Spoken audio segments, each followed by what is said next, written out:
Good morning, everyone, and welcome to day 2 of the 2017 National Evaluation Capacities Conference. As you know, the overarching theme of this conference is people, planet, and progress in the SDGs era. And this session is going to highlight the planet aspect while we continue to discuss the interlinkages with people, prosperity, peace, and partnerships. We will start with some presentations from our 3 distinguished speakers, and then we'll move into a panel-style discussion with a series of questions. First, a few questions that I might have, and then we'll invite you to ask your questions as well. But first of all, let me introduce our panel. This morning we have Ms. Jyotsna, or Jo, as we call her, Puri, who is head of the Independent Evaluation Unit of the Green Climate Fund. We have Mr. Juha Uitto, who is the director of the Independent Evaluation Office for the Global Environment Facility. And we have Ms. Diann Black-Layne, Chief Environment Officer, Ministry of Agriculture, Lands, Housing and the Environment, Government of Antigua and Barbuda. And I think we're going to have an interesting discussion this morning because we have here 2 hardcore evaluators, heads of evaluation offices, and we have someone that's more involved in the program coordination and implementation side, who may not always perceive monitoring and evaluation specialists and experts the same way we view ourselves. So when we come to the questions of use of evaluation, we have someone who's on the other side, who's going to tell us what they really need from us as evaluators. Some of the questions we hope to look at during this session is, first of all, the biggest question is the environment being left behind? Today, when we speak of the environment, this often evokes climate change. When we're speaking of climate change, in many arenas, climate change mitigation, the conversations have moved more towards climate change adaptation. We're going to ask, is this shift justified? Are the evaluations we're doing underscoring the greater effectiveness of adaptation as opposed to mitigation action? We'll also talk about trade-offs. We often hear there are trade-offs when it comes to balancing the environment with development. We hear that protecting the environment comes at the expense of those people who are already the most vulnerable. What are our evaluations saying about these trade-offs? Are win-wins possible?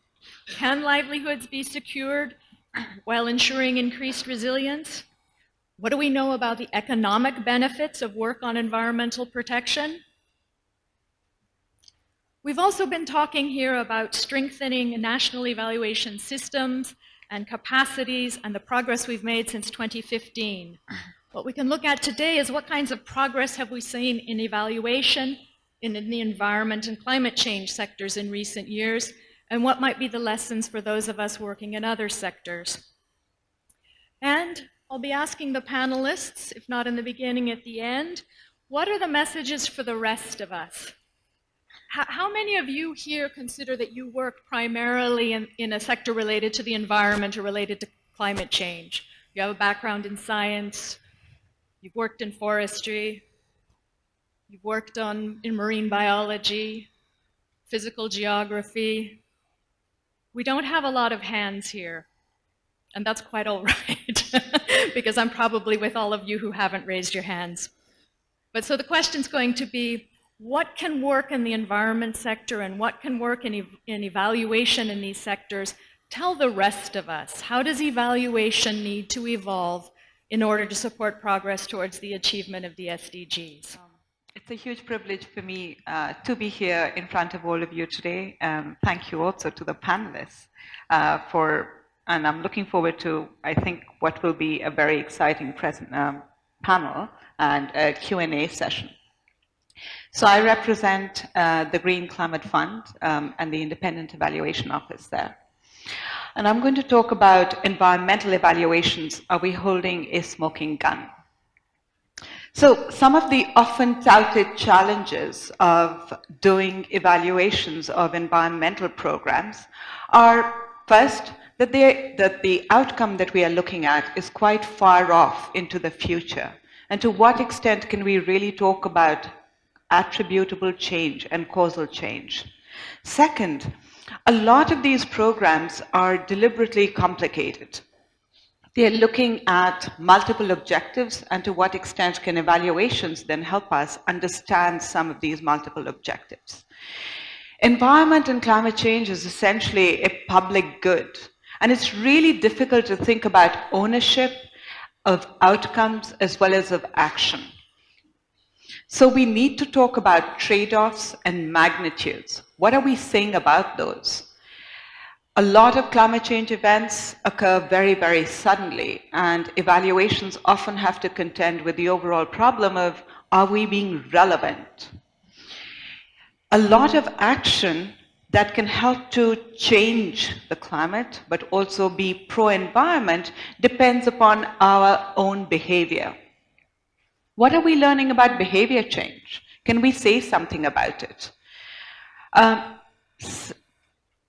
Are we talking enough about probabilities? Do we know how we translate them into action? Are we looking enough at preventive action versus treated action? And last but not least, there is the problem of the large number, small payoff. We need for the environment for a whole lot of actors to come together, but each one of them individually has a very small payoff. Given this complex paradigm, to what extent can the evaluations be useful? So I'm not going to talk about all of them. I'm only going to talk about 4 things, and I'm calling them the 4 Bs. The first is bias. I'm going to talk about bias and how they enter evaluations, the way we produce them, and how we think about them. I'm going to talk about the second B, which is benefits. The third one, which is behavior, and the fourth one, which is building better from the beginning. So I'm just going to talk about these 4 Bs. So starting very quickly then, bias. If I was to ask you, name the top 4 things that can help to individually most effectively reduce greenhouse gas emissions, what would you say? A recent study in the Environmental Research Letters Journal, that was just published in July, looked at this question for a subgroup of developed countries. So they looked at the United States, they looked at Canada, they looked at Australia, and they looked at some parts of Europe. And they found that there were 4 things that were most effective in reducing greenhouse gas emissions individually.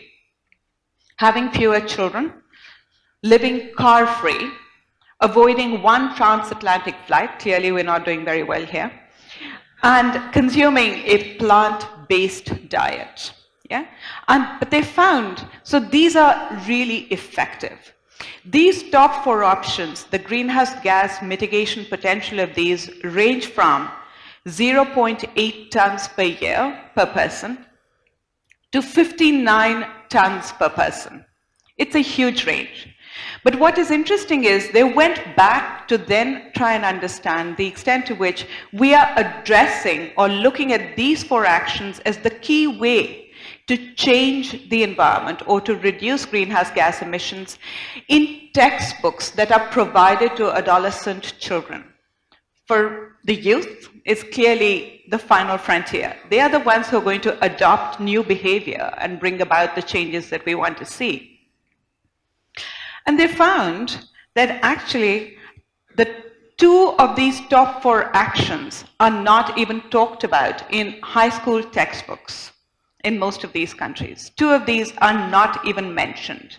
And the interesting thing is that the things that are mentioned that are pro-environment are things such as recycling or changing light bulbs. These 2 actions are actually 4 to 8 times less effective than any one of those 4 options. So my first challenge is that in many evaluations, we don't talk about what is most effective.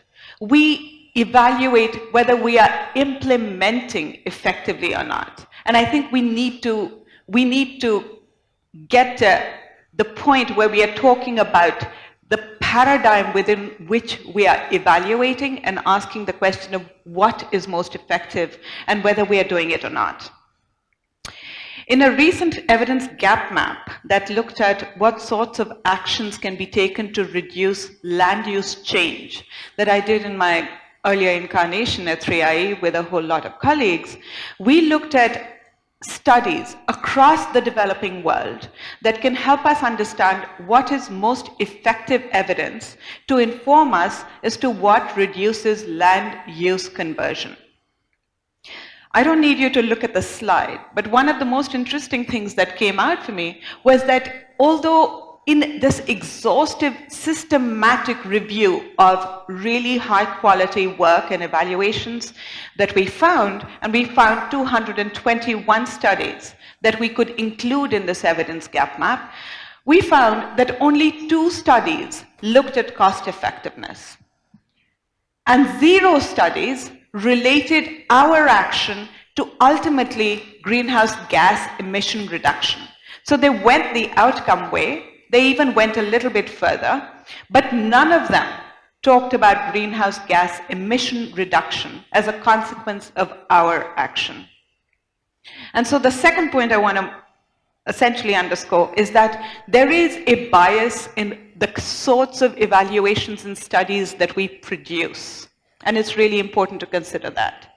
So, lesson 1, let's consider bias in how we produce evaluations. The second topic I want to talk about is benefits.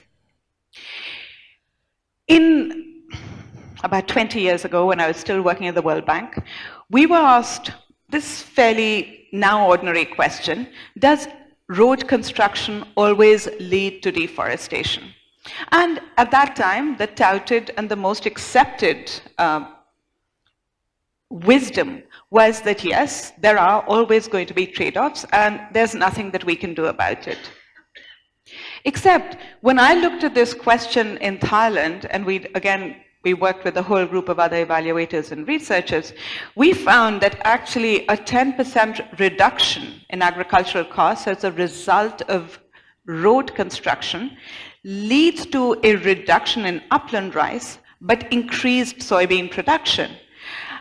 The important part was that we were able to measure magnitudes, and we were able to conclude that overall, as a consequence of road construction, there is increased agricultural profitability as well as reduced deforestation.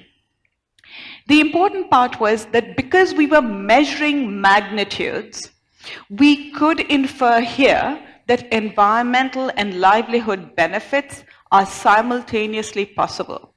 And so really the encouragement here is that yes, there is touted wisdom and we should stand on the shoulders of giants, but in most cases we should be able to investigate these, and we should be able and we should have the goal of also measuring sizes of impacts. Because if we can measure sizes of impacts, then we can make much more informed decisions. In a recent PLOS journal that looked at 13 studies looking at payment for ecosystem services as well as decentralized forest management, a whole group of authors came together and said, well, looking at 13 different contexts, we are able to estimate the magnitude of change that is occurring as a result of forestry-related programs. And they concluded that the range of these effects range from 0 to 0.5%. As an evaluator, it's really important for me to put those magnitudes of effects outside so that policymakers, decision makers, program managers can make decisions about whether they are happy with the size of impacts that we are witnessing. And so really, lesson 2 is size is important. Let's measure effect sizes. The third thing I want to talk about is behavior and ensuring that we are measuring last mile delivery. In a lot of work that we've done, whether we're looking at energy programs, recycling, insurance policies such as agricultural insurance, people just don't change behavior. People don't adopt technology. You can do everything that you want along a theory of change, provide all of the incentives, but there's a steep fall off, and I call it the attrition effect. It's known in the literature as the attrition effect as well. But what I find is that a lot of evaluations don't talk about this last mile. This last mile where we're really focusing on the individual and looking at behavior change. In agricultural insurance programs, for example, we looked at this across developing countries, and we found that the best agricultural programs in terms of uptake, where it wasn't compulsory for smallholder farmers to adopt agricultural insurance, uptake was just about 30% across the board. So something happens in the last mile. Clearly, knowledge and attitudes are not enough. This is actually pretty nicely illustrated by some work that's been done in a completely different sector, and that's the medicine profession. So this is, a study that was done about 15 years ago, 20 years ago, found that doctors don't wash their hands. They know that they should be washing their hands, but they don't wash their hands. So researchers at the London School of Hygiene and Tropical Medicine combined forces with a whole lot of other researchers and said, well, what can we do about this? And this, frankly, for me, illustrates the big problem. Doctors of all people should know that, yes, they need to wash their hands, but they don't. And in the United States alone, the study found that in the 1990s, there were about 100,000 deaths just as a consequence of this. So they started to install hand sanitizers at the entrance of surgery rooms. Yeah? So that's a hand sanitizer. But the important thing was that wasn't changing behavior much. It was changing hand sanitizing behavior by 15%. Then they started to look at a whole lot of other possible interventions that could help to change doctors' behavior. They put photographs of men's eyes on top of these hand sanitizers. They also put photographs of women's eyes on top of these hand sanitizers. And then there was a third thing they did. They sprayed a lemon scent in front of surgery rooms. Yeah? So, any guesses on what they found?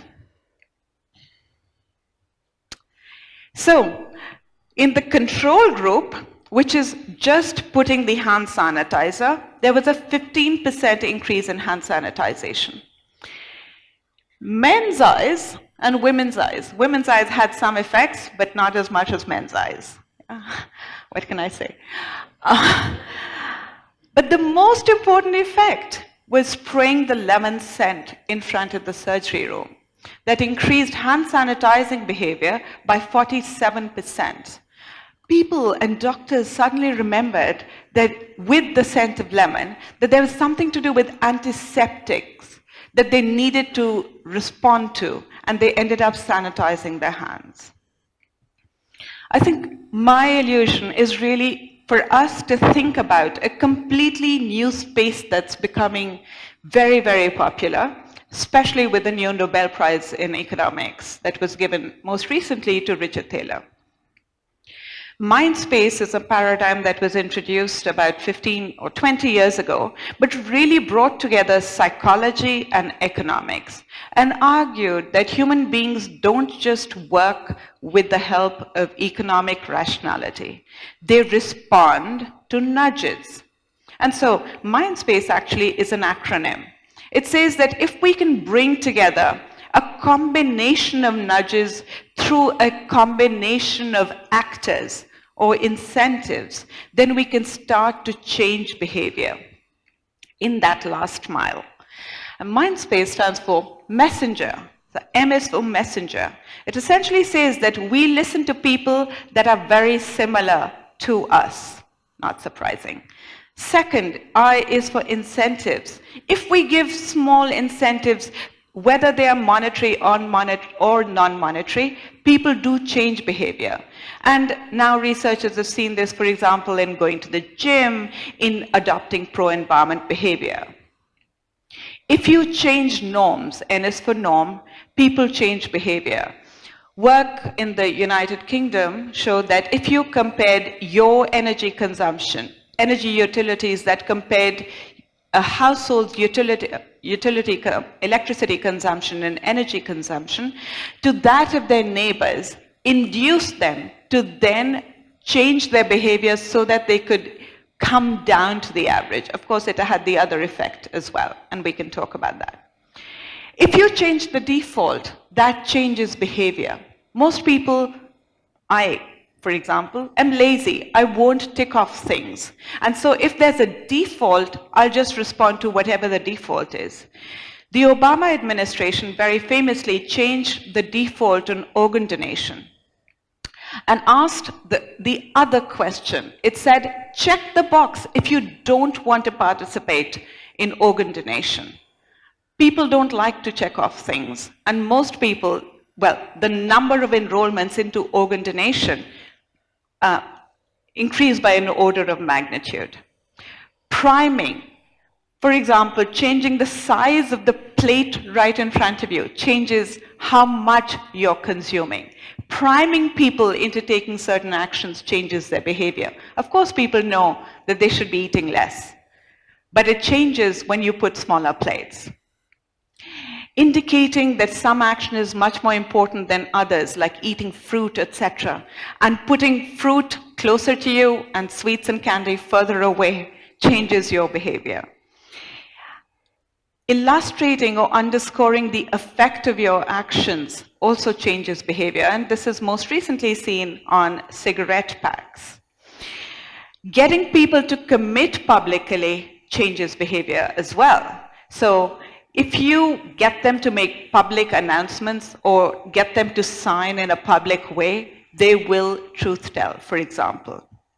And then, of course, alluding to people's ego definitely changes behavior. So these are just some examples of how a lot of behavioral insights are now coming in to look at last mile challenges.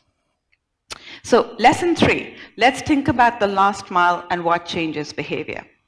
And I'm going into my last and fourth part of this presentation, which is let's build better from the beginning. In a lot of evaluations, we have a lot of hand-wringing. There's very little data, etc., and we are very much like this bear, yeah? Regretting how we didn't put in quality right from the beginning.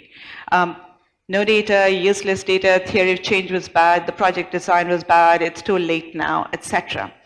And my exhortation is, let's think about building attribution, building measurability and quality right from the beginning. So, top 4 messages: let's not regret stuff. Consider bias in how we produce evidence. Size matters. Let's measure effect sizes. Think about the last mile and what changes behavior. And last but not least, build better from the beginning. Thank you. Good morning to everybody.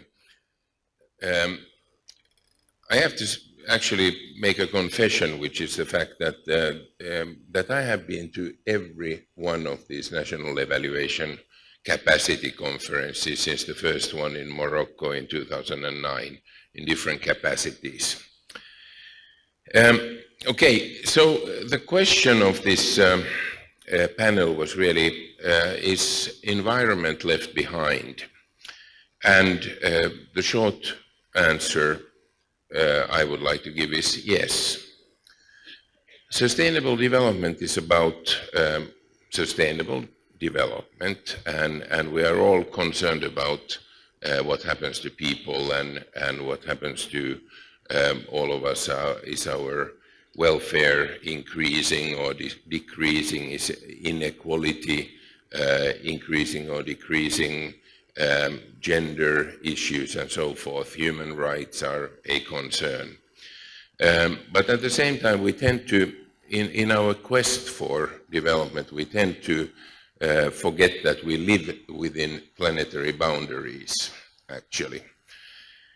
The UN Environment Programme has identified a set of mega trends that we are facing.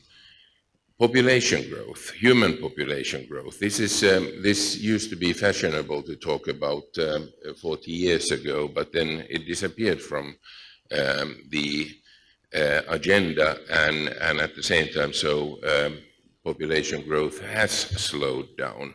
At the same time, we know that in the coming 30 years until the mid-century, we are going to add 2 billion new people onto the planet. The planet continues to urbanize, and urbanization is a major factor. It's not necessarily a negative factor for the environment, but if we do it right, but it's a fact that is happening. Consumption is increasing, and for the poor people in the world, obviously it's actually positive, but it puts strains on how we have to manage the limited planet. Joe put forth the four issues that are the most effective in reducing greenhouse gas emissions at an individual level, and actually population growth and consumption were really top issues here. Then we have issues related to desertification and land degradation, climate change, obviously. Based on a scientific analysis of issues, the Stockholm Resilience Institute has identified these 4 issues: human-driven climate change, land use change, phosphorus and nitrogen loading into oceans, basically stemming from fertilizer use for agriculture, and loss of biosphere integrity. We are facing the 6th extinction of species, of biological diversity, the largest loss of biodiversity since the meteor eliminated the dinosaurs and many other species.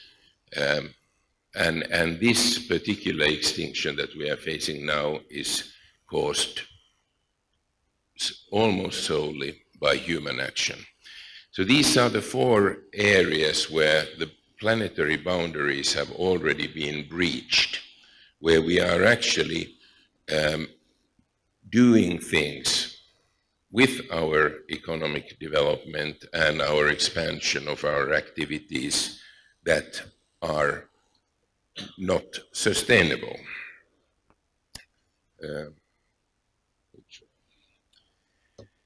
So we look at sustainable development goals, and all the 17 of them are important, and they have been agreed upon by almost all nations in the world. And again, we think about them often in terms of how do we make the world a better place for humans to live. But we don't necessarily think about that some of them are directly environmental goals. I listed here numbers 13, 14, 15, 16, 7, and 11. Climate action, life below water, and life on land are distinctly and exclusively environmental goals. And these are the goals that, for example, my organization, the Global Environment Facility, focuses on. But then many of the other goals that are seemingly not equally environmental are entirely actually dependent on environment. I'll, for example, take the issue of zero hunger, goal number 2. We all depend on agriculture and fisheries for our food. There's no alternative to it. I mean, yeah, we just eat agricultural products, basically. So agricultural production is one of the major drivers of environmental degradation. So 80% of all tropical deforestation, for example, depends on 3 agricultural products, which are soybeans, palm oil, and beef production. But at the same time, again, agriculture is totally dependent on that we maintain our land and water resources.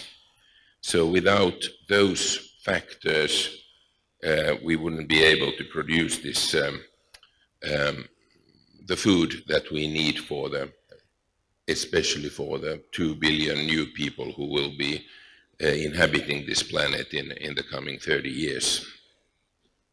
Health issues. For example, air pollution is obviously a major health issue, and in places like China, you have measurable impacts on human health from air pollution, water pollution, and land pollution. Interestingly, President Xi, when he addressed the Communist Party conference 2 days ago, raised environmental issues as one of the major agenda items. And here, for example, I was told yesterday by the taxi driver when I was coming in and we were stuck in the traffic that there's 17 million cars in Istanbul. It's hard to believe, but obviously that has many issues related to human health and environment. And gender.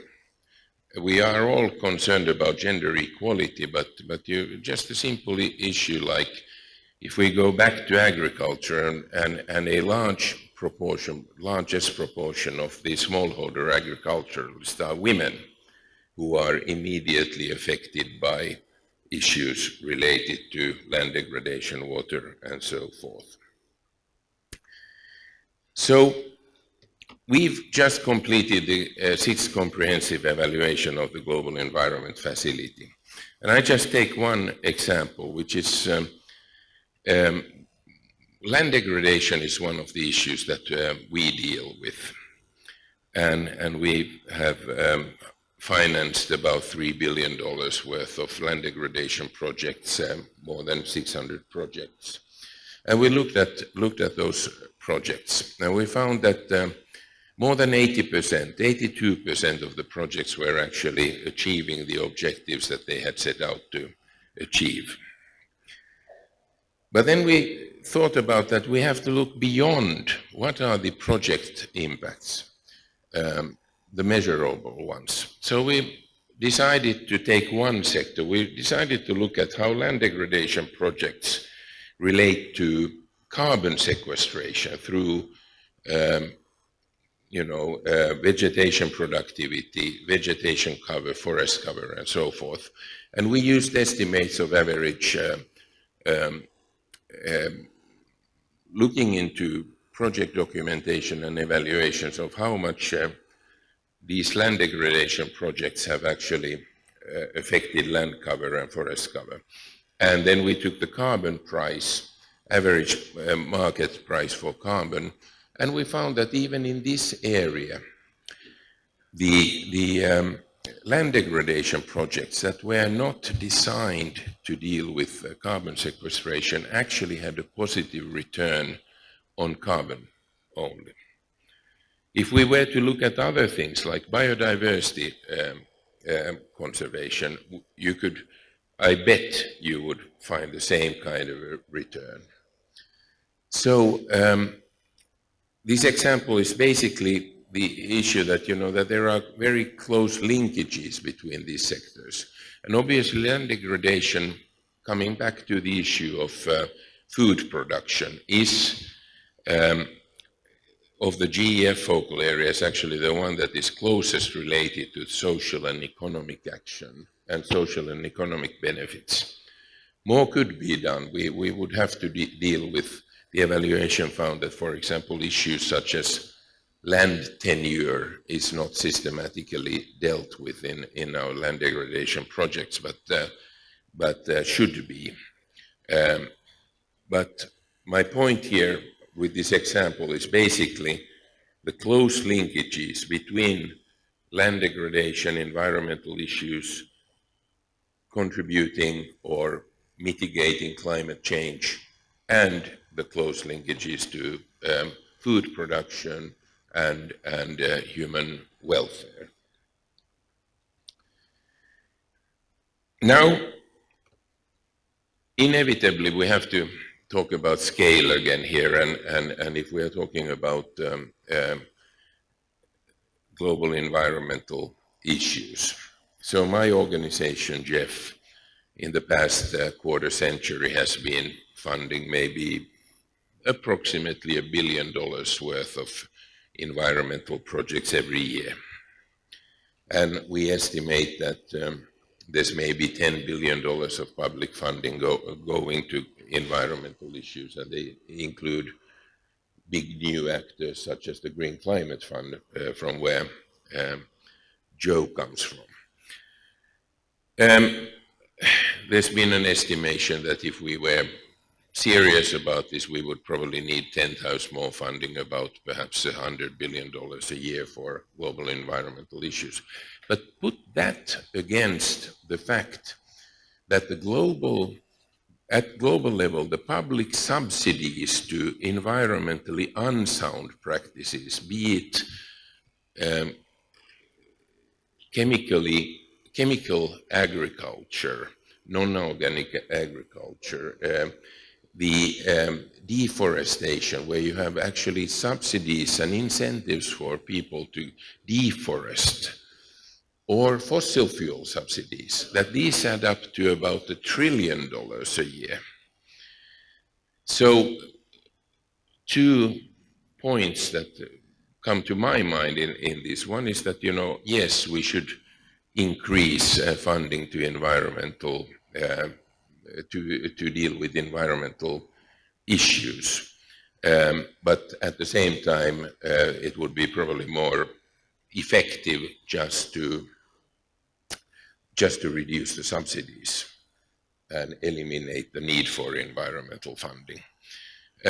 On the other hand, in the current situation that we have, so we have a very limited pool of money that we can use for dealing with the global environmental issues. So it's very important that the projects and programs that we fund are effective and efficient. So therefore, here's a very strong case for evaluation. We have to know what works and why and under what circumstances.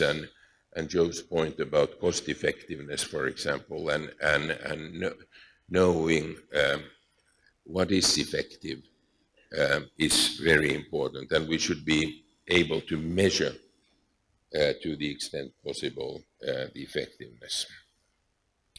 And obviously, so we want to go beyond looking at projects doing their what they set out to do. Our goal is obviously what I have called here broader reduction and transformational change. We want that our projects influence behavior. We want to know that our projects change things, actually. In the Jeff, we found that about 2/3 of the projects have actually achieved something that we call broader reduction through either mainstreaming of the project strategies into broader societal strategies, replication of successful approaches, scaling up, or actually generating market change on how we do so, which is basically behavioral change. And subsequently, a similar number, 2/3 of the projects have led into reduction in environmental stresses, and that's what we want to do. We did a study, an evaluation of what are the factors that contribute to transformational change, and this was actually based on a study that the World Bank IEG had already done on similar issues. So here are some of the factors, but the most important thing here, I think, is that you have to, at the very beginning, when you design projects, you have to have transformation in mind. There are so many projects, including JEF projects, that actually just go after a couple of technical things. They see that we have to change the way we do something on the ground, or improve the management of a protected area, or introduce a new technology. But that is not enough. What is needed is really, evaluation proves that, is that you target transformational change from the very beginning, and that you address that your projects build in the mechanisms that will lead to this kind of transformational change, whether it is targeting the policy and regulatory framework, which is often very much needed, or targeting market transformation, market reforms, behavioral change, and so on. So we have to go beyond. So my final slide, I believe. So what are the implications for evaluation here? I think one of the clear implications for evaluation is that we have to start looking beyond individual interventions and start looking beyond whether they actually did what they set out to do. We have to define the system boundaries. All interventions, whether they are policy interventions, strategic interventions, programs, projects, everything happens in a pre-existing, a larger system, which includes both natural and human dimensions, policies, strategies, population, urbanization, all of these things. So we got to identify how the intervention that we are dealing with, whether we are designing it or evaluating actually, how it interacts in that system. So that's very important. We have to look at unintended consequences. We often, when we base our evaluations on a theory of change, it sometimes, forces us into thinking about whether these things have happened that the theory of change foresaw, but we omit looking at the unintended consequences. What happened? What didn't we foresee? And all of that stuff. And most importantly, do these interventions actually make a difference? And that comes to the question that evaluations must be able to identify whether not only whether we did things right, but whether we did the right thing. Did it make any sense to do this? Was this the best option of addressing the identified problem? All interventions are there to address some kind of an identified problem, but was this the right one to do? Was it the most effective, and all of that things? And I think evaluations have to take a sustainable development lens when they look at interventions at different levels. Now we have mainstreamed or tried. I'm not too optimistic about that yet, but we are cognizant of the need that we have to mainstream, for example, gender considerations into evaluations. All evaluations, whether we deal with education or health or environment, we now say at least that we have to look into gender. I make a strong plea to all of us that we have to also similarly mainstream the environmental considerations. The environmental considerations that actually set the boundaries for what we do and what we can achieve. Thank you. Head of the Department of the Environment. My department is the focal point for the Global Environmental Facility, the Adaptation Fund, and the Green Climate Fund. And we've had great fun developing projects to submit to these respective funding agencies for approval. One of the areas that we really struggle with in designing projects, I don't have a presentation today, is in monitoring and evaluation. So Joe sometimes introduced me as a champion for monitoring and evaluation, and I do, but I have a different perspective of why I am so passionate about it. So I'm a project manager. My job is to make sure the project is successful, we meet our objectives, and we have real impact. I'm a marine biologist by training. I haven't told my last, I've seen a live fish, because we're so busy in the office doing monitoring and evaluation. So I remember the days of the GEF when adaptation indicators that we need to monitor for projects were over 200 indicators.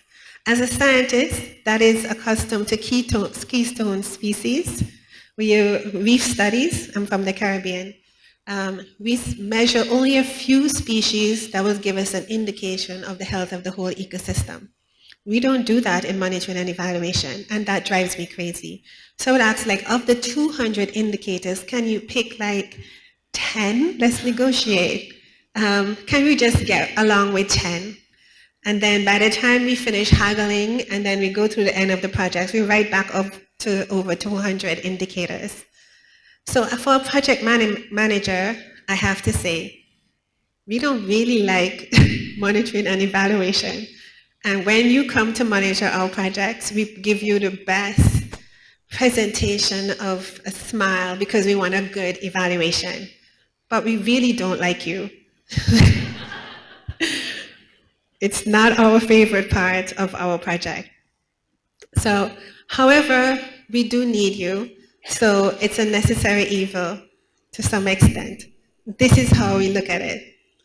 So when a project coordinator is here, like yesterday I arrived early in the morning, and then I came here yesterday morning, and I arrived, my staff is sending me jokes because they're making fun of me because Joe insisted that I should come to this meeting. And my staff knows how much I struggle with monitoring and evaluation, and our experts that come to evaluate our projects. And they were texting me and sending me these jokes, I'm not finding them funny at all because I'm not happy to be here. I'm happy, but not really. As a project manager, there are great things about the project cycle that you just love. And there are parts about the project cycle that you just have to just go through. And this is one of them for me. So as I came down yesterday, and I'm in the room, looking at everybody, looking so happy, and I'm standing next to people and they're talking about monitoring and evaluation and different techniques, and I'm just listening to, eavesdropping on the conversation. I just thought, I am going to make Joe suffer for making me come here. Anyway, so with that introduction, the question is, how can we, for me as a project coordinator and as a scientist, it really took a long time for me to get accustomed to monitoring and evaluation, and to actually see the perspective that it is beneficial to us and to our projects. And I've made it my business to make sure that we can find that happy medium. And so there are a few things for me as a project manager that I have to say is my red line. I'm a climate finance negotiation, so I'm going to use those terms. One, the monitoring and evaluation must be, okay, if it can't be fun, it has to be logical, and it has to be realistic. And I think the former two presentation will show that it's really difficult to say from a beginning what the project would be helpful. Would it have an impact? Would you achieve what it is that you want to achieve? And this is something that we find very difficult right from the beginning. Because we're the project manager and the project designer, we're the recipient country, in my case. I'm from a small and developing state. It took years for us to convince the Jeff that we can't do mitigation project, an adaptation project, and a capacity building project. We have to do cross-cutting projects. So the GCF, I think in Jeff 6, agreed to cross-cutting project, and within like that, most of the projects in the portfolio, like over 40%, were cross-cutting. Now, all of these years, this is 20-something years plus of the GCF, something that comes natural, like a project is naturally cross-cutting. The Jeff could not get it. And we finally were, after 20-something years, the monitoring and evaluation couldn't pick it up. Finally, it did. So when it came through big time, but it takes so long for it to come through. So for a project designer in a small country and a project designer that we need impact, this is not just fun for us, we need to have that impact. The design that a project has is not coming from the reality on the ground. Project design is something that would meet the donor requirements. A project is designed to meet the fiduciary standards, first, to meet programmatic approaches, second, monitoring and evaluation. So the projects that we were accustomed to working with in the Jeff was basically robotic. You could generate them with an app. And of course, then, when we're doing the monitoring and evaluation, we get these feedback to say, oh, the project is not designed properly. How could it be when we're designing a project that we know is going to get funded? So we're going to say what it is we need to say to get the funds, because we need these funds. So for one of our projects, with over 300 cross-cutting, one of the first cross-cutting small and developing states project that we convinced the Jeff to do, took 6 years to do. Only $3 million. 6 years, the project cycle from concept to beginning of implementation. And at the very onset, within year one, we did an evaluation because we were considered high risk. And the evaluator, thank God, this is one of those great evaluator moments, I have to tell you this one, said we had too many indicators. I was so impressed to meet her. So that was my first, oh, I can get to like these people. And I have to say that the experiences from them from then onward has been positive, similar in that vein. And so we had to change all of the indicators and the impact that we were working with. And I'm saying that we were working with UNDP. Now, since that time till now, fast forward, we have had a lot of changes in the Jeff that we want to have less indicators, especially in the area of adaptation. And I'm going to speak about the two projects. However, we have this new Green Climate Fund, a big baby fund, that is going down the exact same road as the Jeff. It's like lessons learned. All of the lessons learned that you worked on is being thrown out of the window, and the GCF is coming up with ideas and projects that are designed for hundreds of indicators. And as I'm also a board member for GULA, for the Green Climate Fund, and that is something that I'm concerned about. And Joe will tell you, I'm really pushing to do a quick evaluation before we lose, like the Jeff. In the Jeff, they lost how many Jeff cycles before somebody woke up and realized this is not working. The GCF is doing the exact same thing. And I've been working in this field for over 20 years, and it's really difficult when the idea that we're recipient countries to so many of these projects. I'm from a region, as you know, that got hit by 3 Category 5 hurricanes, and we are not ready. After 20-something years of getting financing from the World Bank, the Jeff, and others, we were not ready. And we're not just talking about the developing countries are not ready, developed countries. Developed countries are not ready. And so we want to, from us, the recipient country, who I live in a region where my home with my family was 40 miles away from 180 miles per hour wind. That's my motivation. This is my motivation. We had long 3-year droughts. This is my motivation. So we actually know what the consequences are if our projects are not successful. So I wanted to bring that perspective. And I have to say one other thing that my office promised that I should tell you, that we make fun of you behind your backs. We say all of these negative things about you, and we really know that we need you. And the thing is that you are very powerful. You have to understand the power of your reports, the power of your perception of our projects, And for project coordinator, anything that has a significant amount of power in the project cycle is considered high risk. So we are like honed, trained project cycle managers. So you for us would be high risk. And so they insist that I come here, even though I'm not blaming Joe entirely. So I can tell you this, that you have a lot of power. And it's not always the project coordinators or the entity's idea to design the project like this. In fact, we look forward to when you come and you say in our midterm evaluation, okay, this project is crap, we need to change it. We're just looking forward to that so we can now redesign the project to what it should be and the impact that we're expecting. So I want to make sure that I got that out of the way. And please, it's nothing personal. This is just us as project coordinators. I want you to know what we think so that you can know what to expect when you go in to do your evaluation. So speaking specifically to the issue of climate change, the environment being left behind, and mitigation and adaptation, it is funny that in our introductory section, we thought that countries, it says, the assumption is that countries are focusing more on adaptation than mitigation.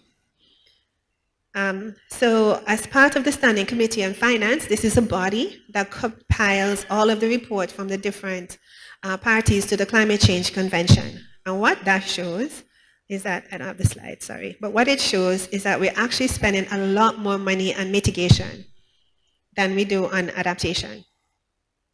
But the issue here is that most of the development funding, the World Bank, the GEF, the GCF, they focus a lot on adaptation because mitigation is where the private sector is king. The private sector works a lot on mitigation. And the private sector doesn't do monitoring and evaluation like we do here. If you Google monitoring and evaluation for the private sector, what comes up? World Bank, IFC, Inter-American Development Bank, all the development banks. You have to go through like 4 pages to get a private sector evaluation. The private sector evaluation is normally ISO 14,000 standards or one of those international standards that is streamlined, it's in there, they have a fixed budget on how to do it, and that is how they like to do those things. But the perception, I guess, here is that adaptation is what we focus on a lot, but only in this sector. Another issue that we have to consider, so it's not that adaptation is taking the most money or the most attention.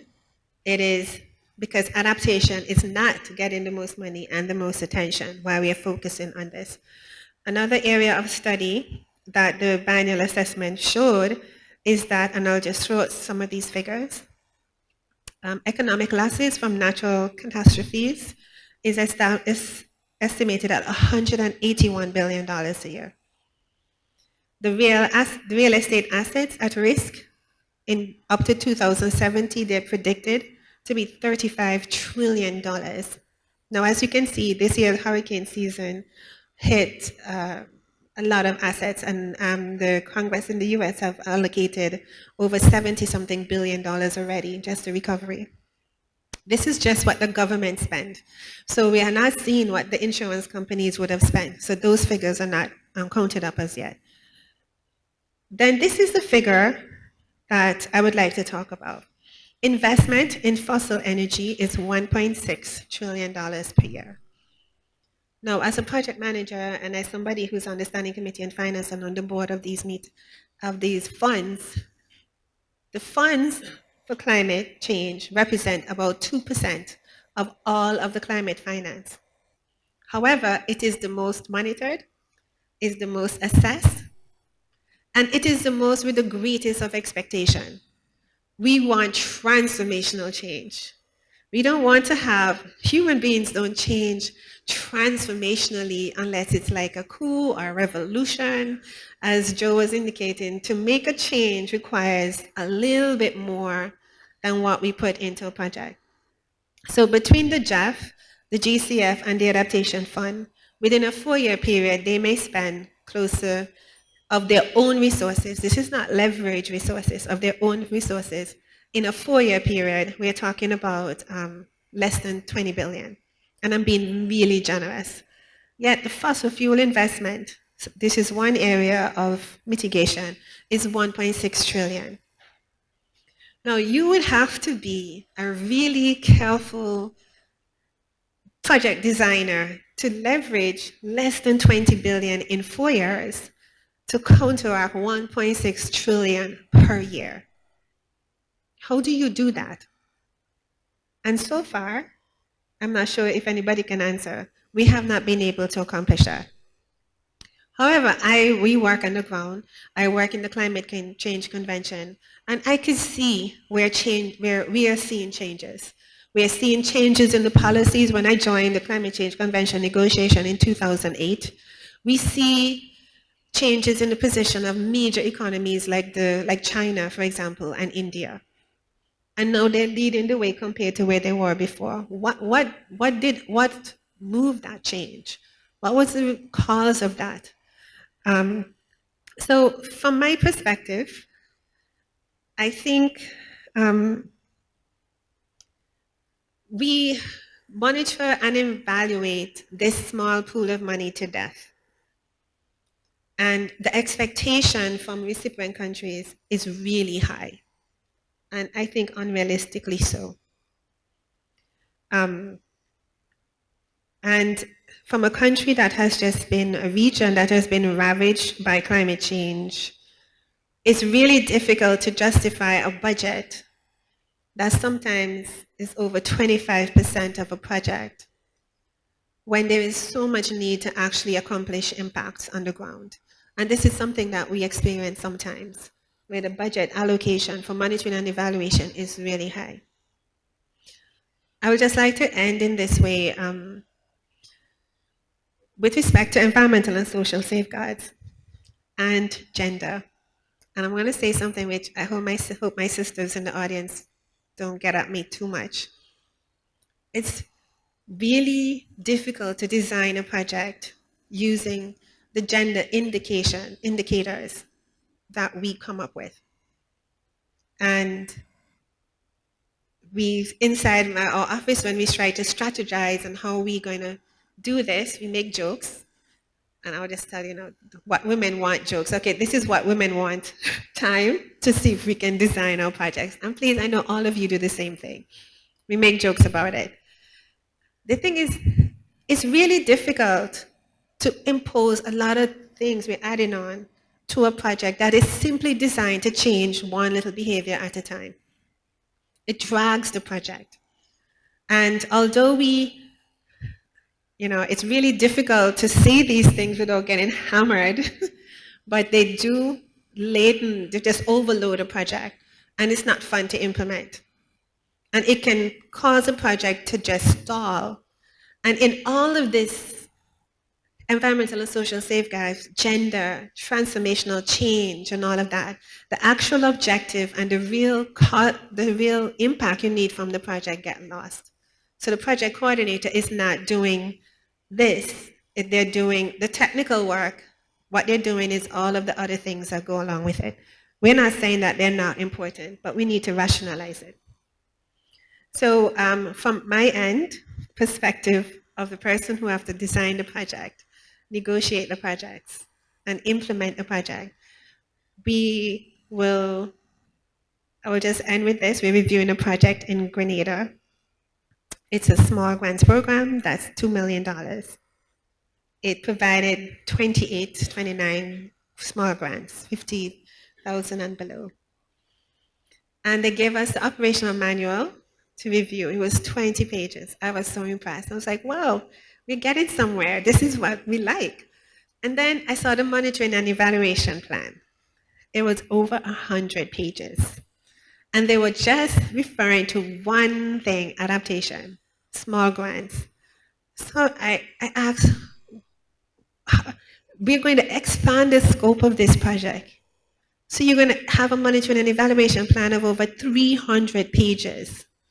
And that is when I realized that I have to continue championing, like Joe says, the monitoring and evaluation profession, so you can be relevant to me and I can be relevant to you. Thank you.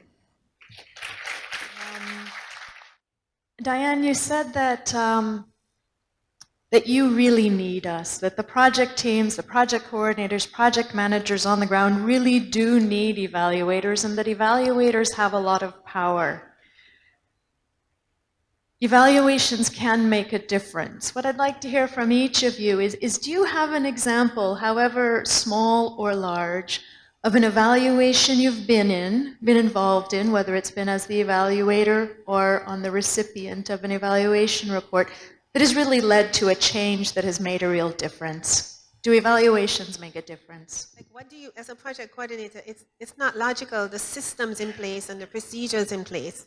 And there were two issues that we spoke about, and that was the project cycle of the JEF and the fact that smaller and developing states were not allowed to do national projects. We always had to do regional projects.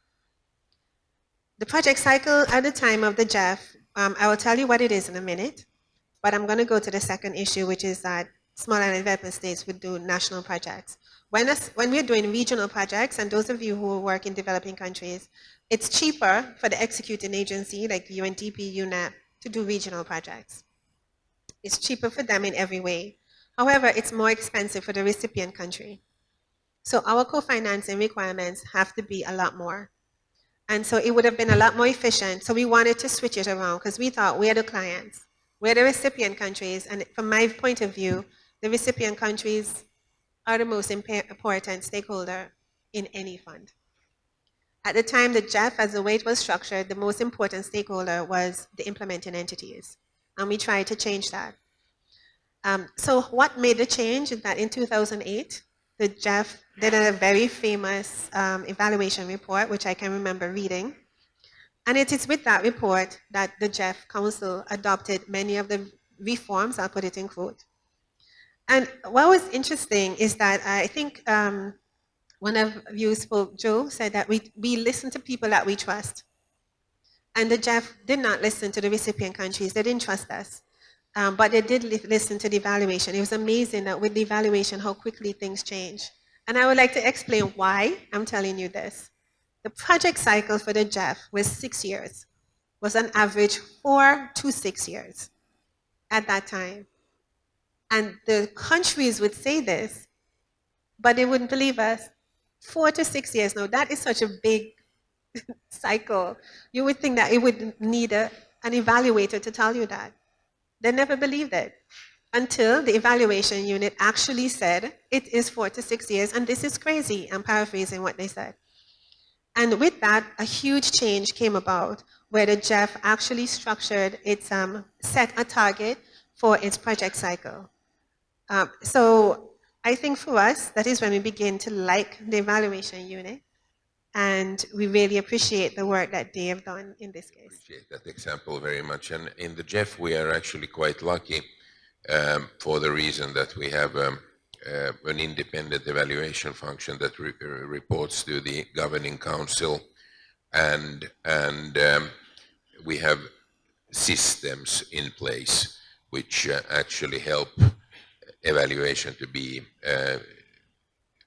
built into the processes. So I present our evaluations to the governing council, and the JEF management will have to produce a management response, and then the council takes the decisions on how these evaluation recommendations should be followed up upon. So there's a formal system, and that always helps. But apart from that, I think that it's very important that, and actually what Diann was saying earlier, is that the evaluators have to be also responsive to the demand from program people and from policymakers on what kind of information is needed. And to me, I mean, there's this whole discussion about independence, but this doesn't compromise independence, because we want to be useful. We conduct our evaluations in an independent manner, but we set up our agenda based on consultation. And then we have to be, of course, credible. We have to have good methods. We have to be able to produce information and data that are valid, and we have to be timely.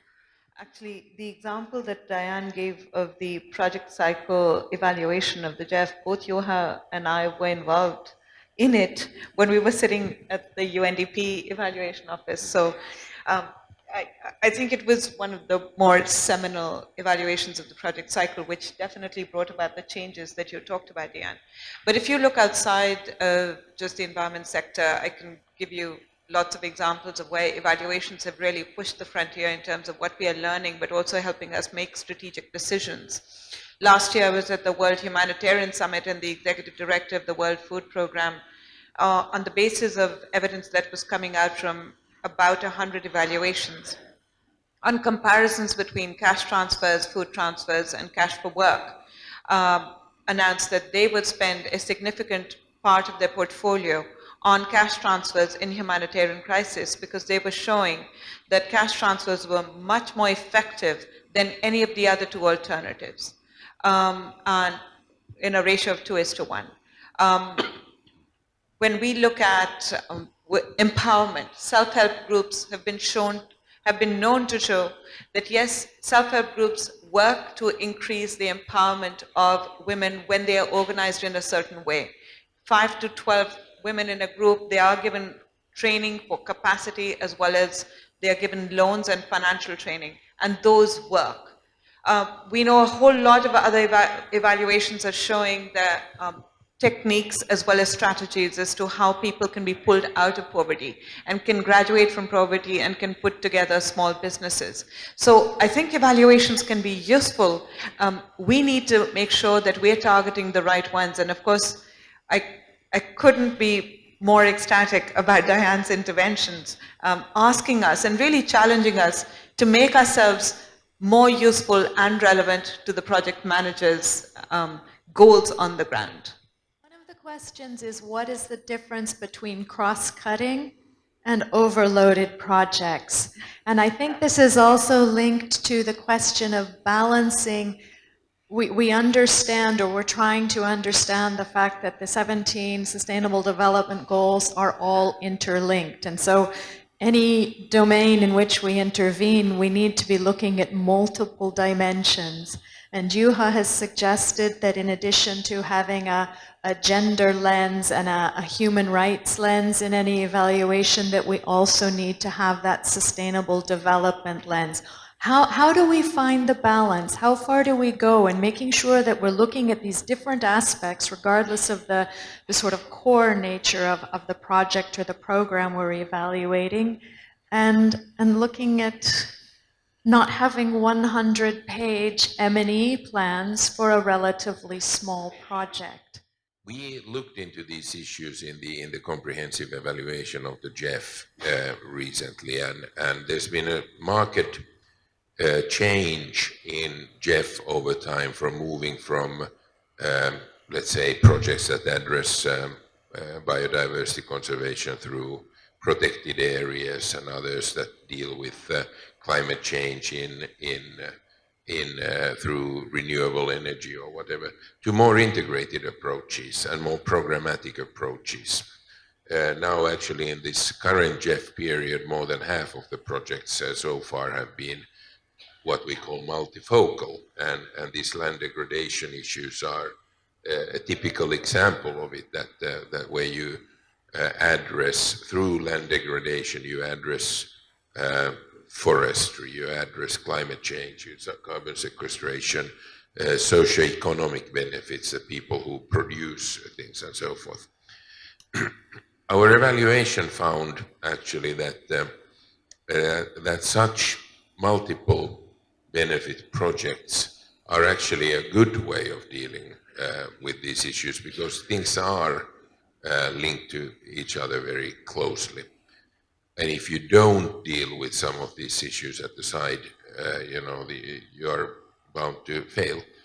On the other hand, what we found also, that when you look into complexity and increasing complexity defined in our context, for example, if you have multiple countries, you have a portfolio that is not coherent, you have multiple agencies dealing with issues and so forth, that actually decreases effectiveness and efficiency.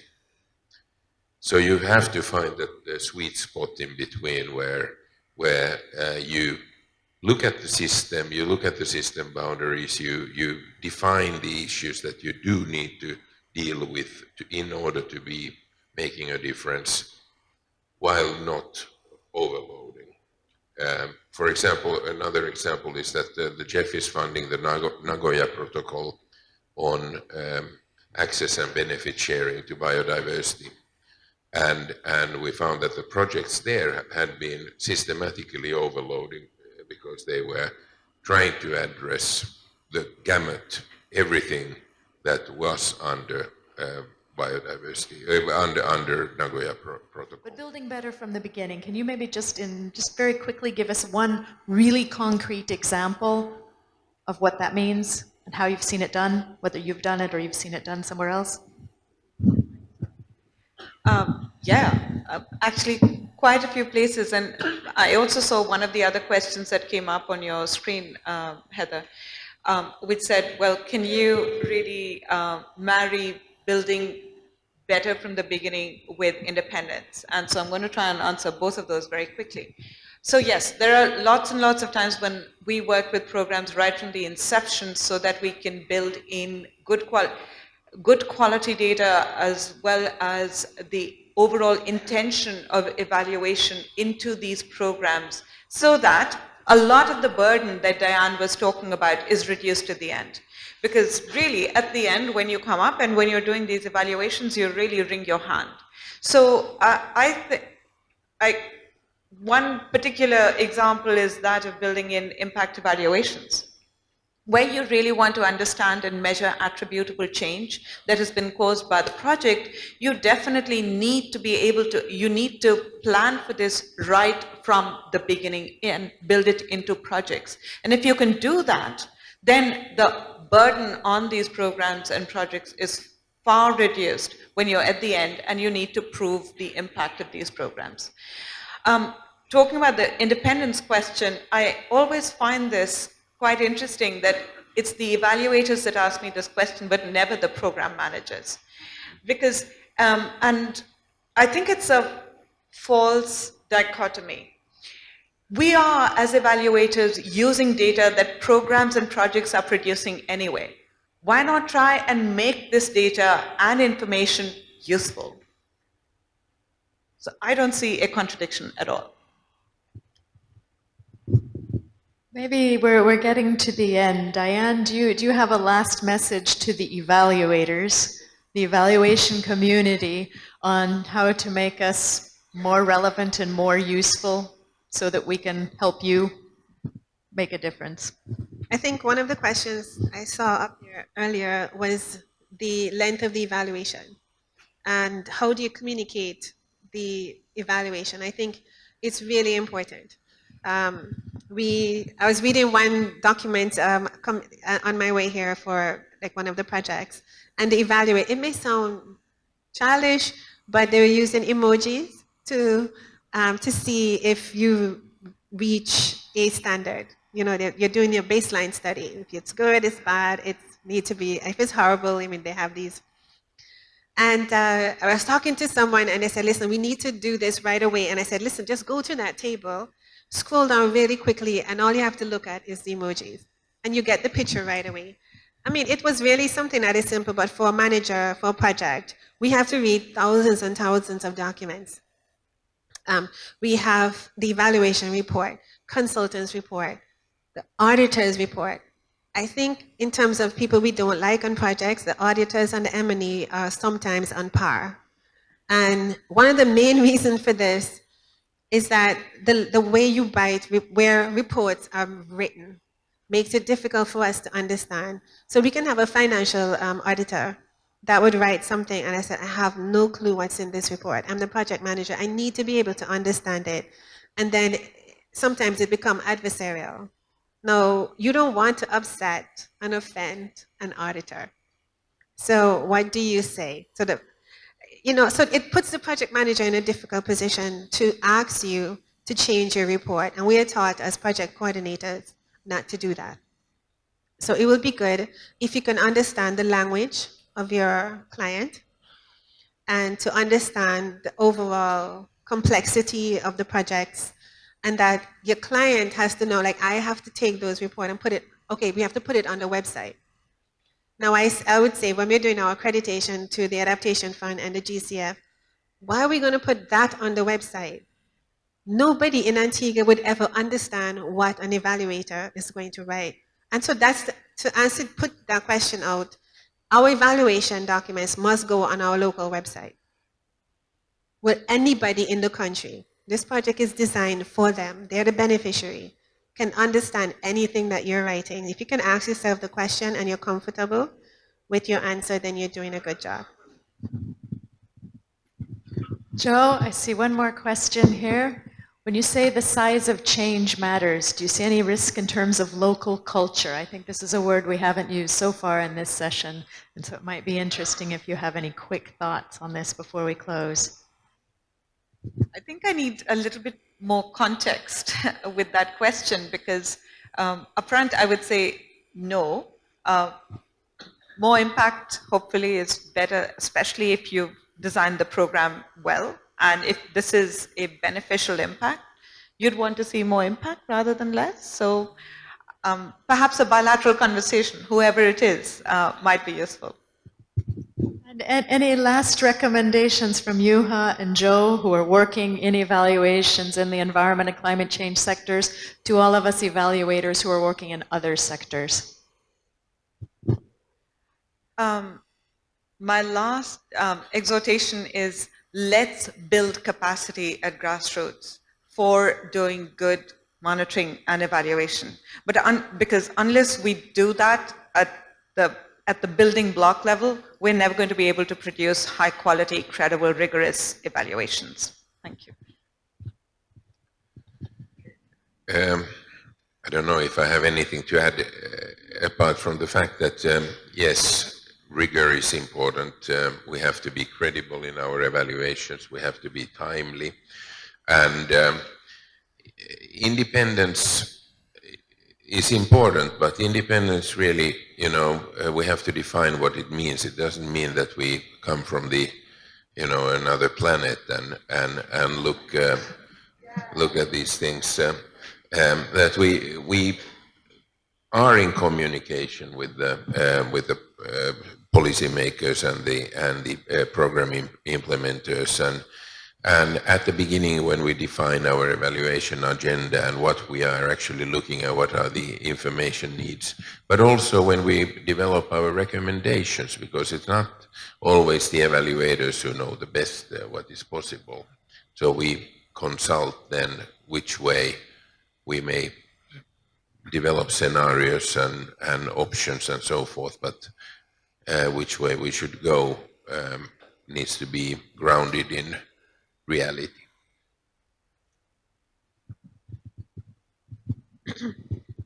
So one last thing that I would add in terms of our experiences, where, like I said, my experience will be somewhat limited. We work a lot with the development funds and the climate funds from my department. And one of the things that we really look at in terms of project design and the perspective of management and evaluation is that many of these entities are setting a stage to design a project and evaluation a project that is based on World Bank standards. The World Bank is a AAA bank, and they're trying to design their projects to maintain that AAA standard, which is why it's so intense and it's so involved. But I think that that is not necessarily a bad thing. And I'm looking forward to working with Joe and Jeff and everybody to see how we can come up with something that the local people, the local contacts can understand and feel good that the project is making a difference. So that is something that I would like to see. And I'll end with this one little bit of indicator. So I'm a climate finance negotiator, and we've been really pushing the idea that climate is changing. And it looks obvious to me, but it's not obvious to everybody else. And I keep giving this example that my grandfather, as our indicator of a change in climate, that my grandfather would have experienced, he died in his 60s, 2 hurricanes. His daughter, who is my mom, would have experienced, before I was born, 1 hurricane. Since then, in my lifetime, I'm her daughter, I have experienced 15 hurricanes. And this is how we speak locally. This is the indicators that local people, the projects you're evaluating, that is what they know. That is the language they speak. And you cannot tell us otherwise. So any chart that you're presenting to tell us that we're crazy and that our grandparents experienced this and we're now experiencing this other thing doesn't make sense to us. If you want to make a change, you have to work with us on our indicator of success.